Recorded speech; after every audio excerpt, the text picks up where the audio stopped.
दोस्तों, इन दोनों तस्वीरों को ज़रा ध्यान से देखिए। एक हेयर ट्रांसप्लांट से पहले की और दूसरी ठीक 9 महीने के बाद की। इतना बड़ा बदलाव देखकर मन तुरंत प्रभावित हो जाता है, इम्प्रेस हो जाता है, लेकिन ठहरिए, क्या ये 2 तस्वीरें आपको पूरी कहानी बता रही हैं? बिल्कुल नहीं। इन 2 तस्वीरों के बीच एक लंबी यात्रा छिपी है। सही डायग्नोसिस, सोच समझकर बनाई गई डोनर प्लानिंग, लगभग साढ़े 5,000 ग्राफ्ट्स, 2 दिन का procedure, recovery, shedding, medicines, supplements, nutrition और महीनों का लगातार फॉलो। आज मैं आपको एक 27 साल के बेहद फिट और एक्टिव क्लाइंट की यही पूरी कहानी दिखाऊंगा, पहली कंसल्टेशन से लेकर 9वें महीने के रिजल्ट तक। नमस्कार, मैं हूं डॉक्टर विक्रम और आपका स्वागत है मेरे चैनल में। दोस्तों, ये चैनल हेयर के बारे में प्रैक्टिकल, साइंटिफिक और भरोसेमंद जानकारी के लिए है। जहां हम सिर्फ रिजल्ट नहीं दिखाते, उसके पीछे की पूरी मेडिकल सोच भी खोल कर रखते हैं। अगर आप अब तक सब्सक्राइब नहीं किए हो तो ज़रूर कर लीजिए। और आगे बढ़ने से पहले एक ज़रूरी बात, इस क्लाइंट का हर फैसला उनकी मेडिसिन, खान-पान और रिकवरी प्लान, उनकी अपनी जांच, उनके ब्लड टेस्ट और लाइफस्टाइल के हिसाब से बना था।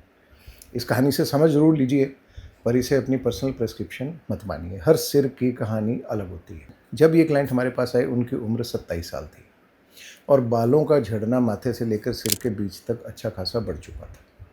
अब यही एक बात समझने वाली है कि कम उम्र का हेयर लॉस अपने साथ एक खास चुनौती लाता है।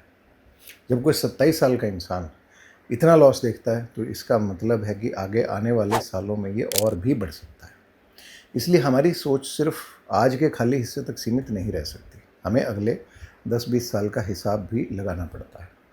तो हमने सबसे पहले स्कैल्प की जो है बारीकी से जांच की, ट्राइकोस्कोपी से फैमिली हिस्ट्री समझी, बालों के झड़ने की रफ्तार देखी और डॉनर यानी पीछे और साइड वाले हिस्से की डेंसिटी, बालों की मोटाई और फैलाव को चेक किया। इन सब को जोड़ने पर जो डायग्नोसिस बना वो था जेनेटिक पैटर्न बॉल्डनेस। यहाँ एक ज़रूरी बात समझ लीजिए, पैटर्न बॉल्डनेस में बाल एक ही दिन में नहीं जाते। डीएचटी नाम का हार्मोन जेनेटिकली सेंसिटिव फॉलिकल्स को धीरे धीरे सिकोड़ता है। मोटा बाल पहले पतला होता है और फिर महीन और आखिर में बनना बंद। इसे कहते हैं मिनिचराइजेशन। इसलिए जांच में हम सिर्फ खाली जगह नहीं, आधे कमज़ोर पड़ चुके इलाके को भी पढ़ते हैं। अब हमारे सामने चुनौती सिर्फ जगह भरने की नहीं थी, हमें ऐसी हेयरलाइन भी बनानी थी जो उनकी उम्र और चेहरे के साथ स्वाभाविक लगे, नेचुरल लगे। माथे से सिर के बीच तक एक सहज फ्लो बनाए और सबसे ज़रूरी, भविष्य के लिए डोनर में पर्याप्त बाल भी बचाए। यही हेयरलाइन डिज़ाइन की असली कला आती है। एक नेचुरल हेयरलाइन कभी सीधी खींची हुई रेखा की तरह नहीं होती, उसमें हल्का टेढ़ापन होता है और आगे की कतार में एक एक बाल वाले फाइन ग्राफ्ट्स लगाए जाते हैं ताकि जो इनिशियल आपका फ्लो है वो थोड़ा सा नरम दिखाई दे और पीछे की ओर बढ़ते हुए धीरे धीरे मल्टी हेयर ग्राफ्ट्स। यही वो बारीकी है जो असली और नकली हेयर लाइन में फ़र्क करती है। और डोनर को लेकर एक सच हमेशा याद रखिए, ये एक सीमित बैंक है, बैंक बैलेंस है आपके पास, फिक्स डिपॉजिट है। पीछे साइड के जो बाल डीएचटी रेजिस्टेंट हैं उन्हीं को आगे शिफ्ट किया जाता है और उनकी गिनती जन्म से तय है। ये दोबारा ग्रो नहीं करते, एक बार निकल जाए दोबारा बिल्कुल नहीं उगते। इसलिए समझदार प्लानिंग का मतलब है डोनर को कभी ज़रूरत से ज़्यादा खाली ना करना, ताकि आगे के सालों के लिए भी स्टॉक बचा रहे। पूरी जांच के बाद लगभग 5,500 ग्राफ्ट्स का प्लान बना। और यहाँ एक चीज़ साफ कर दूँ, ग्राफ्ट और बाल एक चीज़ नहीं है। एक ग्राफ्ट में अक्सर 1 से 4 बाल तक होते हैं, तो 5,500 ग्राफ्ट्स का मतलब उससे कहीं ज़्यादा बाल है। फाइनल काउंट हमेशा खाली हिस्से, ज़रूरी कवरेज, बालों की मोटाई और डोनर की क्षमता, इन सब को तोलकर तय करी जाती है। किसी बने बनाए पैकेज से नहीं कि 50,000 रुपये में अनलिमिटेड ग्राफ्ट्स, ये ठीक नहीं। हर इंसान की genetics, skin, donor quality, healing और लाइफस्टाइल अलग है। इसलिए प्लान जांच से निकलता है, दुकान के रेट कार्ड से नहीं।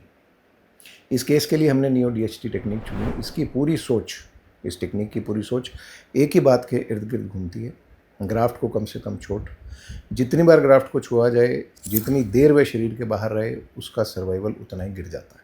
इसलिए नियो डीएचटी में हमारा ध्यान रहता है ग्राफ्ट्स की अननेसेसरी हैंडलिंग हटाना, उनका बॉडी आउट टाइम कंट्रोल करना और निकाले गए हर ग्राफ्ट की बेहतर इस्तेमाल।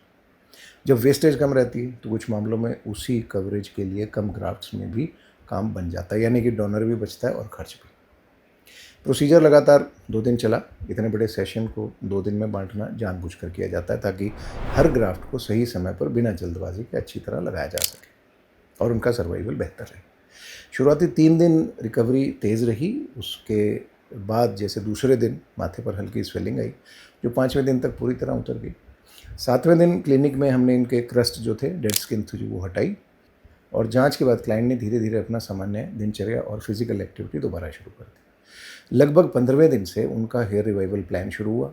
इसमें थे नियोग्रो pro hair serum 1 ml morning and evening, minoxidil serum एक दिन छोड़ के एक दिन इवनिंग में 1 ml, और ड्यूटासिराइड जो कि ट्वाइस ए वीक इनिशियली। ये सब शेड्यूल उनकी हिस्ट्री और फॉलोअप के हिसाब से बदलता रहा। ज़रा समझिए करते क्या है। मिनॉक्सिडिल स्कैल्प का ब्लड फ्लो बढ़ाता है और बालों के ग्रोथ फेज़ को लंबा करता है। ड्यूटासिराइड शरीर में डीएचटी बनाने को रोकता है, यानी कि असली जड़ पर वार करता है, और ये हिस्सा सबसे ज़रूरी है। ट्रांसप्लांट किए हुए बाल तो डीएचटी रेजिस्टेंट हैं, वो टिकेंगे, लेकिन आपके अपने बाकी नेटिव बाल अब भी डीएचटी की चपेट में। अगर उन्हें मेडिकल सपोर्ट ना मिले तो वो झड़ते रहेंगे और कुछ सालों में रिजल्ट अधूरा दिखने लगेगा। इसलिए ट्रांसप्लांट के बाद भी ये इलाज चलता रहता है। खान पान में शामिल किए गए सोक्ड पम्पकिन सीड्स, आंवला और पर्याप्त प्रोटीन। पम्पकिन सीड्स को भिगोने के पीछे एक दिलचस्प बायोलॉजी है। सूखा बीज एक तरह की सोई हुई अवस्था में होता है। पानी मिलते ही इम्बिबिशन शुरू होता है, यानी कि पानी बीज के अंदर जाता है और उसके भीतर की एंजाइमेटिक एक्टिविटी जागने लगती है। भीगे हुए बीज मिनरल, हेल्दी फैट्स और प्रोटीन्स भी देते हैं। एक ईमानदारी से बात, ये कोई जादुई इलाज नहीं है, बट एक सपोर्टिव फूड है। इसी तरह आंवला अपने विटामिन सी और एंटीऑक्सीडेंट से, और प्रोटीन अपने एमिनो एसिड से, जिससे केराटिन यानी कि बाल बनता है, रिकवरी और मौजूदा बालों की सेहत को सहारा देती है। ये चीज़ें इलाज की जगह नहीं लेती, इलाज को सिर्फ सपोर्ट करती। अब आते हैं उस मोड पर जिसका सबसे ज़्यादा इंतज़ार रहता है, शेडिंग कब रुकेगी और नए बाल कब आएंगे। यहाँ घबराने वाली एक बात पहले समझ लीजिए, ट्रांसप्लांट के कुछ हफ्तों बाद लगाए गए बालों का झड़ना बिल्कुल सामान्य है। इसे कहते हैं शॉक लॉस। बाल की जड़ जिंदा रहती है और बाल फिर नए सिरे से उगता है। इस क्लाइंट में शेडिंग कम रही और करीब 4 हफ्ते में उनका जो मुख्य दौर था, मेन जो कोर्स था, वो पूरा हो गया। 2.5 महीने बाद आसपास शुरुआती रीग्रो देखने को मिली। पहले बहुत महीन बाल, फिर आने वाले महीनों में उनमें लंबाई, टेक्सचर और मोटाई अपने आप से बढ़ती चली गई। 6 से 8 महीने के बीच अच्छी विजिबल कवरेज बन गई और नीचे 9वें महीने में रिजल्ट सामने था। पूरी परिपक्वता 12 से 18 महीने तक और निखरती है। अब रिजल्ट को सिर्फ सामने से मत देखिए। सबसे पहले हेयरलाइन की नरमी और उसके स्वाभाविक अनियमितता को देखिए, इरेगुलरिटी को देखिए, फिर माथे से सिर के बीच तक बनने वाला फ्लो, और उसके बाद डोनर एरिया की रिकवरी कि 5,500 ग्राफ्ट निकलने के बाद भी केस कैसा दिख रहा है। हमारी बिफोर आफ्टर तस्वीरें लगभग एक जैसी लाइटनिंग, एंगल, बालों की लंबाई और स्टाइलिंग में दिखाई जाती हैं, ताकि आपको असली बदलाव दिखे, कैमरे या स्टाइलिंग का कोई इल्यूजन ना दिखाई दे। अब इस पूरी यात्रा को क्लाइंट की अपनी ज़ुबान से सुनते हैं। कुछ जो मेन क्वेश्चंस हम उनसे पूछते हैं, और आप भी सुनिए उनका खुद का रिव्यू क्या है। राइट, आप इंडियन आर्मी में? Yes. Right, and you are basically from Himachal? Himachal, okay.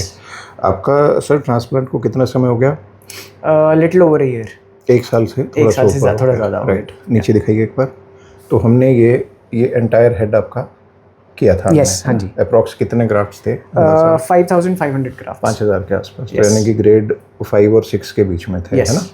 क्योंकि जितना ग्रेड ऑफ बॉल्डनेस होता है इंटू 1000 हम उसमें करते हैं। अच्छा, अभी आपकी मेडिसिन क्या चल रही है?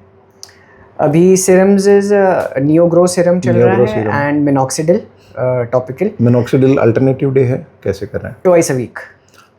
ठीक हो गया। नियोग्रो रेगुलर चल रहा है? Neogrow is every day. ठीक है, मॉर्निंग। और विटामिन लेवल्स आपके हम चेक करते हैं? यस। एंड एक ड्यूटासिराइड चल रही है ट्वाइस अ वीक, है ना? बिल्कुल। तो दोस्तों, ये सर को 1 साल हो गया। He is an army officer, decorated army officer. तो अब बहुत सारी भ्रांतियाँ होती हैं लोगों के दिमाग में ना, कि ये मेडिसिन इतने समय तक यूज़ करेंगे, ये हो ऐसा रहेगा। अब प्रैक्टिकली आपके सामने है, और ड्यूटासिराइड से कोई साइड इफेक्ट तो नहीं सर आपको? No side effect, no. So इतना बेसिक मिनिमम अगर हम सपोर्ट दे के रखते हैं अपने ट्रांसप्लांट को, तो ये बहुत लंबा चलने वाला प्रोसेस रहता है। बट अगर हम इसमें हिट एंड रन कर देते हैं कि हमने कराया उसके बाद भूल गए, तो फिर रिजल्ट्स के अंदर इशू आना शुरू हो जाता है over the period of time. और इसकी टाइमलाइन रहती है अंदाज़ा सा 2-1 साल के आसपास आपका जो है ना, इसमें शेडिंग या डेंसिटी कम होने लगती है ना? अच्छा, मुझे एक चीज़ बताइए, लास्ट PRP हमने आपकी कब करी थी? जनवरी दिस ईयर। तो अब हो गया जून, तो अंदाज़ा अपने को 6 महीने हो गए, है ना? तो एक तो हम आज वो करेंगे, है ना। विटामिन डी चल रहा है आपका? यस। ठीक है, ठीक है। सो विटामिन डी आपको कंटिन्यू करना है और यही एक बेसिक मिनिमम प्रोटोकॉल है जिसके ऊपर आपको रहना है। हेयर फॉल कभी भी आपको लगे किसी भी सिचुएशन में तो आपको जो आपके मेंटर हैं, मैनेजर हैं, उनके साथ कांटेक्ट करें। हेयर फॉल इज मिनिमल, बहुत कम। बहुत कम। ठीक है, ठीक है, ठीक है। चलो, thank you for your life. Thank you so much. Okay जी। ये थी लगभग 5,500 ग्राफ्ट्स की और 9 महीने की पूरी यात्रा, और इसका सबसे बड़ा सबक बेहद सीधा है। हेयर ट्रांसप्लांट का रिजल्ट किसी एक मशीन, किसी एक तस्वीर या किसी बड़े ग्राफ्ट नंबर से नहीं बनता। ये शुरू होता है सही डायग्नोसिस से और आगे बढ़ता है सोची समझी हुई प्लानिंग, सधे हुए एग्जीक्यूशन और लगातार फॉलोअप से। अगर ये रियल केस जर्नी आपके काम आई तो चैनल को सब्सक्राइब ज़रूर कीजिए। अगले वीडियो में मैं इस क्लाइंट की ग्राफ्ट मैपिंग के बारे में आपको कुछ जानकारी दूंगा कि 5,500 ग्राफ्ट्स को हेयर लाइन, फ्रंट और मिड स्कैल्प में किस तरह समझदारी से बांटा गया। मैं हूं डॉक्टर विक्रम और वीडियो देखने के लिए बहुत बहुत धन्यवाद।